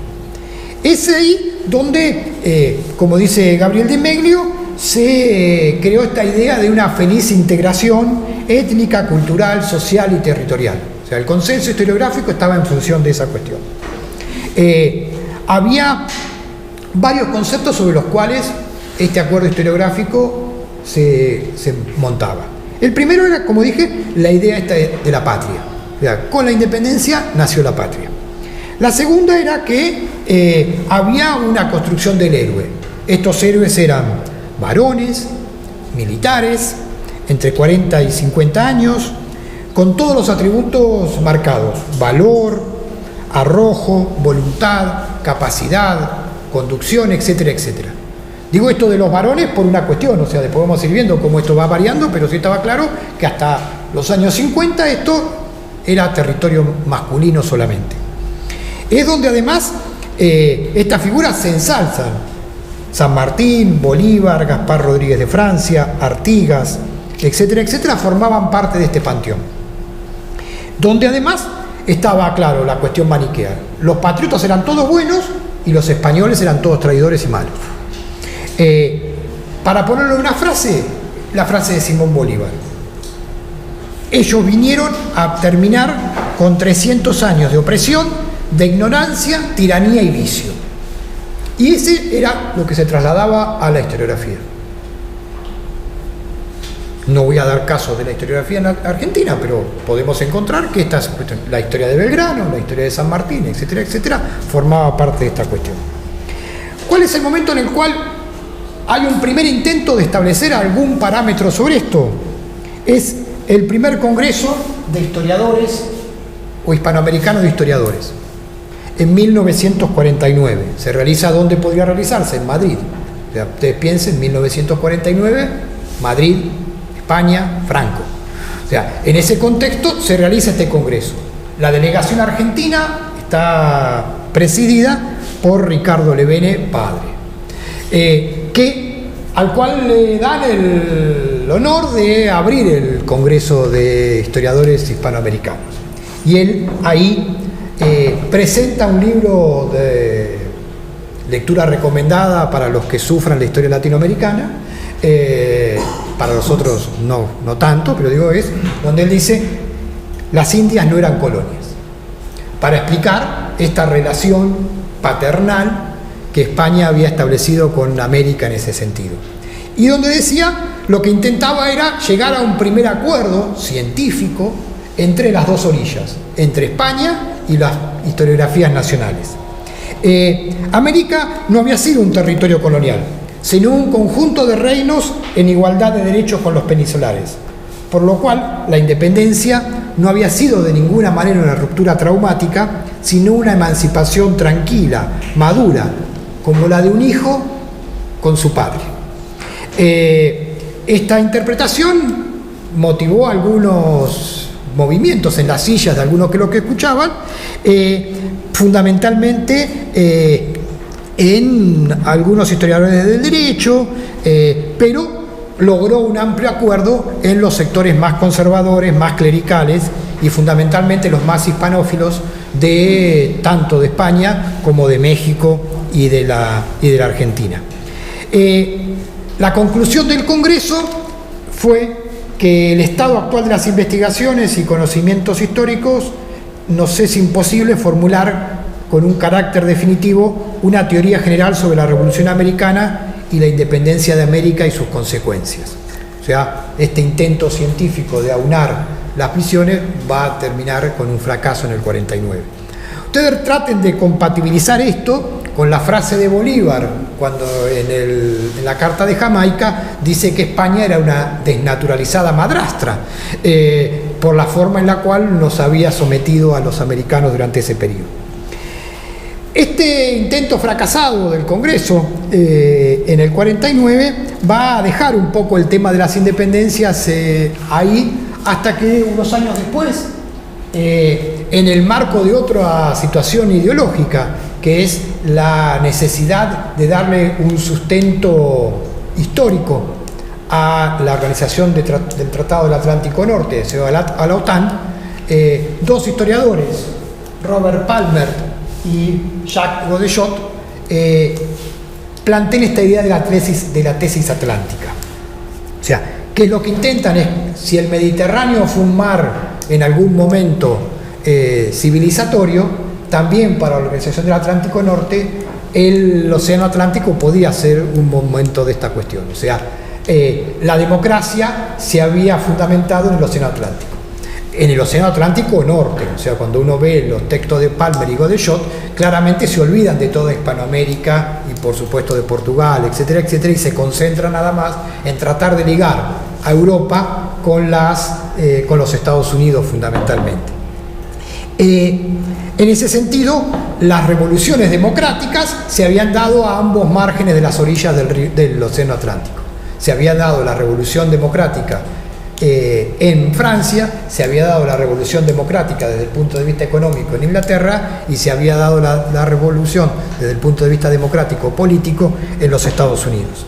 En ese punto, tanto Palmer como Godechot plantean esto. ¿Dónde van a venir las críticas? Las críticas van a venir hasta de la propia Europa, o sea, no por nada a Godechot le va a someter a una dura crítica el historiador de la Revolución Francesa, o sea, Soboul, que era el titular de la materia sobre la Revolución Francesa en las universidades francesas, va a decir: lo que está diciendo este hombre es una equivocación, lo que está dando es un sustento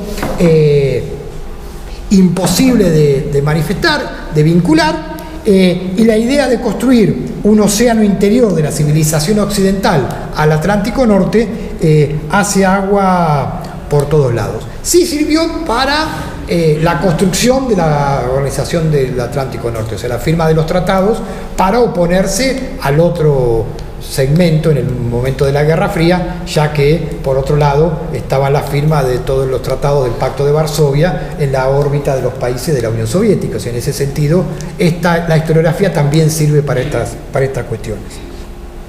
En ese sentido, la tesis atlántica va a desaparecer del contexto general muy rápidamente. Es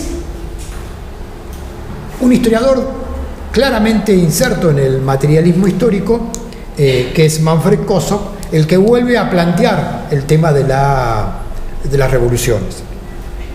Desde el punto de vista de que era algo que los historiadores marxistas no habían planteado, o sea, desde el momento en el cual no consideraban a los procesos independentistas como procesos revolucionarios. Kossoff, que tiene unos estudios muy interesantes sobre el Río de la Plata, sobre el Cabildo del Río de la Plata, muy documentados, etcétera, etcétera, va a discutir con sus colegas marxistas a partir de estas fuentes y va a plantear que las revoluciones de la independencia son revoluciones burguesas de carácter inacabado o imperfecto, pero revoluciones al fin. Va a plantear que este ciclo de las revoluciones burguesas abarca desde la revolución de las 13 colonias, pasando por la Revolución Francesa y terminar con los ciclos revolucionarios en el año 30 o en el año 48 en Europa. El texto más interesante de Kossoff está incorporado en una compilación que hizo Hoffman sobre las revoluciones burguesas, donde analiza muchas de las revoluciones en el caso europeo, y Kossoff plantea ahí su tesis sobre la importancia que las revoluciones americanas tuvieron en ese contexto. O sea, es un marxista que discute con sus colegas y con fuentes rebate esta idea de que no es factible plantearlo en esto. Podrán ser burguesas, podrán ser, etcétera, etcétera, planteadas determinadas cosas, pero son revoluciones al fin. En este sentido,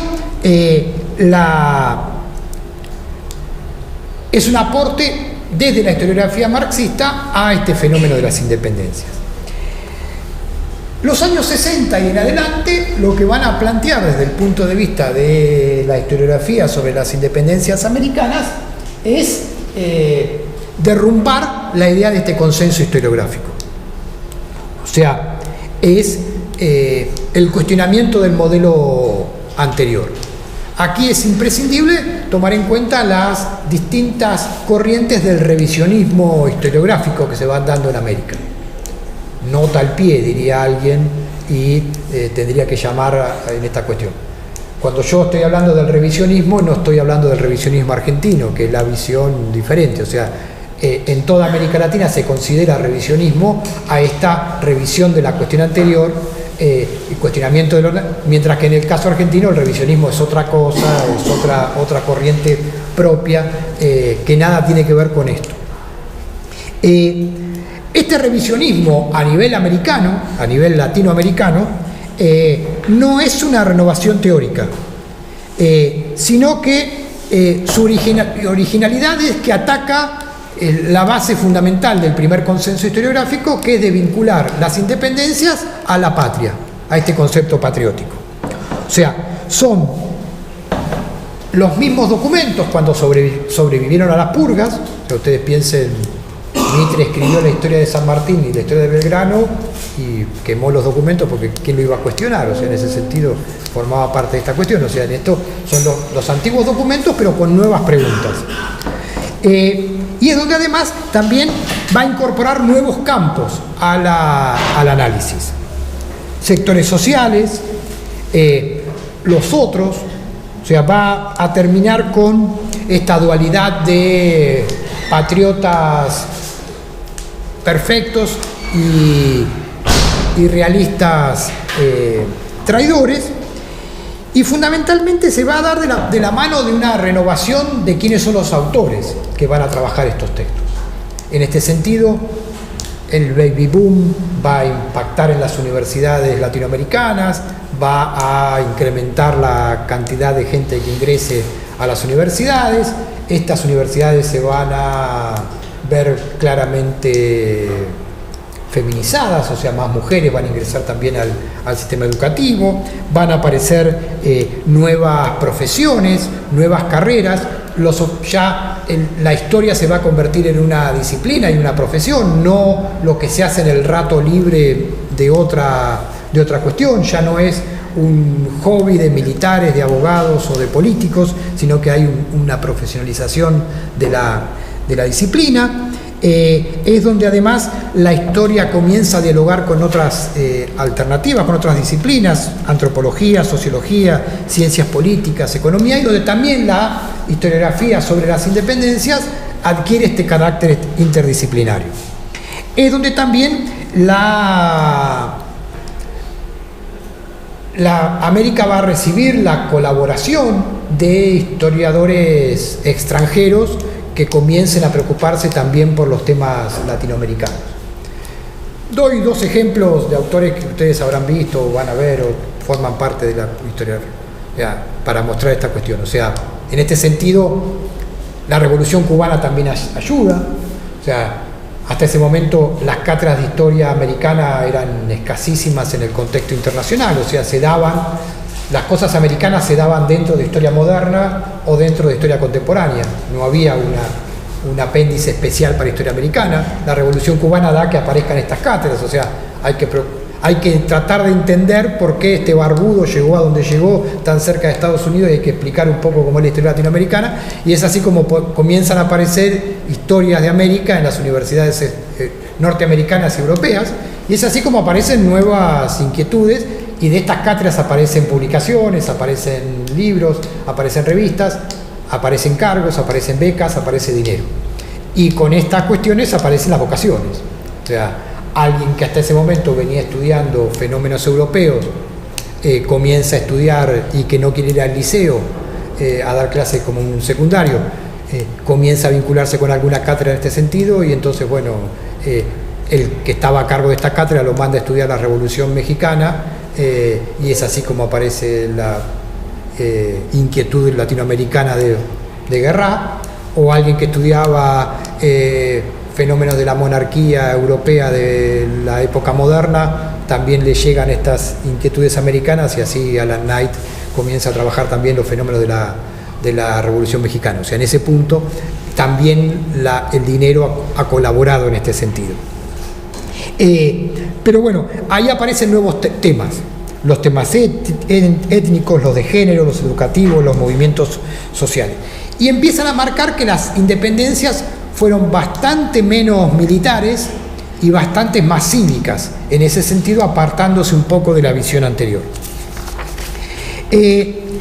La teoría de la dependencia y el marxismo también comienzan a colaborar en este sentido, y es donde ese vínculo que formaba parte del primer momento, que es el vínculo entre nacionalismo e independencia, o sea que la independencia era la cuna de las nacionalidades, comienza a resquebrajarse hasta desaparecer por completo. Ahí lo que aparece es, bueno, la discusión sobre revolución o reforma, la discusión sobre si hay más rupturas o hay más continuidades, aparece si abandonar la referencia militar o la referencia de las guerras y de las batallas, y empezar a prestar atención más a las cuestiones sociales y a las cuestiones económicas, y fundamentalmente se abandona la visión local o la visión municipal o la visión propia del espacio que cada uno tenía. O sea, la independencia era solamente una independencia del territorio, una independencia mexicana, una independencia argentina, una independencia paraguaya, etcétera, etcétera, y comienzan a plantearse la idea de una unidad para poder verlo. O sea, la unidad del proceso termina con esta idea de verlo desde un fenómeno casi parroquial, el fenómeno de la independencia. Ahí aparecen dos autores claramente en este segmento, que son John Lynch y David Braden. El primer libro que marca esta cuestión, me parezco casi un vendedor de colectivo mostrando, es este texto sobre las revoluciones hispanoamericanas, que ya desde su título y fundamentalmente del periodo que abarca, 1808-1826, marca el quiebre de esta cuestión. Lynch es el primero que desarrolla esta cuestión teniendo un capítulo introductorio donde marca, si bien él pone el acento en la fuerte influencia que las reformas borbónicas y las reformas pombalinas va a tener en este sentido, es el primero que lo toma a nivel global o a nivel más amplio. Y lo mismo en su capítulo de cierre. Después sí, el resto de los capítulos tiene una tendencia a ver, y si uno mira el índice, se encuentra con la Revolución del Río de la Plata, Chile, Perú, Venezuela, etcétera, etcétera, pero es el primero que lo plantea en esta cuestión, o sea, el que rompe con esta visión tan localista para analizar los fenómenos. Lo que plantea es que la independencia sí barre los vínculos con España, sí hace desaparecer al gobierno colonial, pero deja intactas las estructuras de la sociedad colonial en el territorio americano. Él cita una frase mexicana que me parece muy apropiada para esto, que dice: es el mismo fraile, pero con distinta mula, para explicar esta cuestión. O sea, la revolución cambió en muchas de las cuestiones, pero dejó las bases iguales desde el punto de vista de la sociedad colonial. Es una revolución política, pero es una independencia incompleta, vendría a ser el dictamen final de él. Está claro que el aporte extranjero hacia las... Lynch es un historiador británico, el aporte extranjero sobre esta cuestión va diferenciándose en algunos de los territorios. Está claro que el país o el sector que más se va a beneficiar por este aporte es el de México, desde el momento en el cual muchos de los historiadores norteamericanos se van a ir adentrando en el territorio mexicano y viendo sus archivos, y a partir de eso trabajar. El ejemplo más claro de esto, si ustedes quieren, es en el trabajo de Van Yang sobre las cuestiones que ustedes han visto en el trabajo práctico y que van a ver. O sea, sus libros sobre el caso de la insurgencia mexicana son un trabajo de archivo monstruoso, un relevamiento de fuentes que casi él las debe haber trabajado por primera vez, y una búsqueda de nuevos actores que hasta ese momento no habían sido considerados en ninguno de los trabajos que se habían planteado en este sentido. Pero no es el único. Taylor, Tutino, Pichman, Hamnet, Florescano, etcétera, etcétera, también forma parte de este bagaje de historiadores que comenzaron a trabajar el tema de la independencia mexicana. Es también que discuten a partir de las fuentes que lejos estaba de tener un interés patriótico este fenómeno de la insurgencia o este fenómeno del levantamiento. No niegan el descontento, pero ven que las razones por las cuales se producen estos levantamientos no tenían un horizonte independentista desde su arranque. Aunque sí analizan fuertemente el tema de el cuestionamiento al orden español. El segundo momento en el cual es interesante también traer a colación este punto, o la influencia de la renovación historiográfica que se produce en Europa y cómo esto impacta en el continente americano, es en el momento de las independencias y la modernidad. Y aquí está el otro texto de François Xavier Guerra, o Francisco Javier Guerra, de acuerdo a como ustedes saben. Si lo miran del lado de que es francés, ensayó su carrera en Francia, es François Xavier Guerra. Si lo ven por el lugar donde nació, es gallego, o sea, nació en Galicia, en España, sería Francisco Javier Guerra, pero bueno, ustedes deciden cómo les gusta más pronunciarlo. Guerra llega a la historia a tratar el tema de la independencia como segundo a escala de su trabajo sobre América, ya que su tesis de doctorado, que está en la biblioteca de la universidad, si es que ha sobrevivido a la mudanza y al a los bandidos que pululamos por estos territorios, es sobre el periodo que va desde Porfirio Díaz a la Revolución Mexicana de 1910. Pero bueno, él lo que trae es fundamentalmente la renovación que se da en la historiografía política francesa en los finales del siglo XX. Fundamentalmente dos autores que son imprescindibles.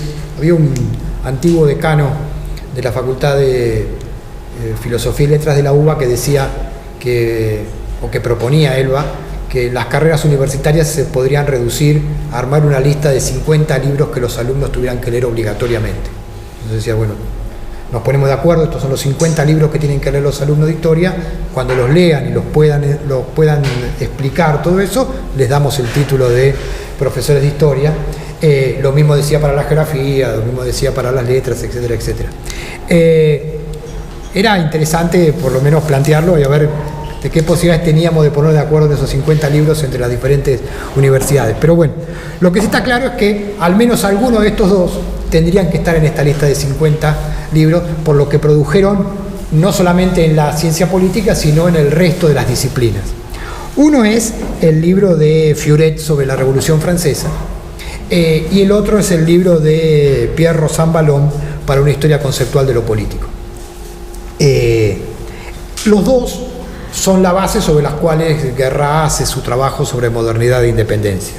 O sea, lo que él plantea es que hay una dualidad, o sea, por un lado una tradición y por otro lado una modernización, y que fundamentalmente en ese contexto aparecen en las sociedades que van hacia la modernidad una serie de nuevos actores, la opinión pública, la prensa, etcétera, etcétera, que juegan en ese sentido. Los clubes, las sociedades secretas, etcétera, etcétera, y en ese sentido modernidad e independencia también ayuda en este sentido. También ayuda el texto desde el punto de vista que él rompe con esta idea de la modernidad es la península y la tradición es América. Si bien él después va a ir corrigiendo esta idea de la dualidad y la va a ir modificando, sí está claro y va a ser motivo de muchísimas críticas después. Creo que a lo mejor en algunos de los prácticos van a encontrar esto, o si le preguntan a Alejandro sobre Guerra va a decir cosas muy terribles sobre eso. Yo estoy acá un poco para defenderlo en ese punto, en ese juego de roles que tenemos en la cátedra, pero sí está claro que también Guerra aporta desde el momento en el cual él rompe la idea de 1810 como motivo o momento en el cual hay que comenzar a estudiar los procesos de la independencia en Hispanoamérica, y va hacia 1808 también, desde el momento en el cual lo francés entra a jugar en ese sentido. En este punto, el texto de Banyan y fundamentalmente aquellos que hayan trabajado el segmento de las elecciones, que es un desprendimiento de los textos de Guerra, como los de Anino, Chiaramonte, Virginia Guedea, Verónica Ebrard, etcétera, etcétera, están en esa línea o en esas cuestiones. El otro punto en el cual me parece interesante, y con esto dejamos hoy y retomamos alguna de las clases que es el tema del autonomismo o el constitucionalismo.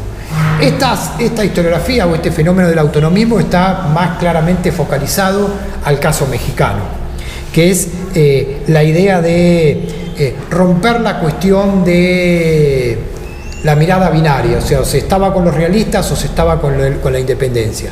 Que existen bolsones en los cuales, o existieron momentos en este proceso donde se exploraron otras vías. En el caso mexicano está claro con esta de la idea del autonomismo. Ahí el trabajo señero es un trabajo de Jaime Rodríguez Ordóñez, que trabaja la independencia mexicana, del trabajo de Nueva España, que transita todo este camino del autonomismo. Ese modelo del autonomismo claramente es aplicable al caso mexicano. Cuando Rodríguez O intenta llevar este modelo a otros lugares de América, comienza a tener inconvenientes. Cuando lo intenta llevar al caso de Quito o a ese segmento, le hace un poco de ruido, y lo tiene que forzar un poco para encontrar a estos autonomistas donde ni siquiera ellos mismos se sabían autonomistas, y claramente fracasa si se no lo intenta buscar autonomistas en el Río de la Plata, o sea, desde el momento en el cual esta hipótesis nunca funcionó. Pero me parece interesante plantearla desde ese momento, es que el autonomismo existió como una vía a explorar, al menos hasta en tanto y en cuanto en Europa todavía existían estas posibilidades en el marco de la Constitución de Cádiz. Cuando Cádiz fracasa con los liberales en el caso español y con los liberales en el caso de Oporto para los brasileños, esta vía se neutraliza y desaparece en ese contexto. Dejo acá porque si no me va a echar el de la clase, el de la hora siguiente, porque me extendí demasiado. Nos vemos el viernes que viene.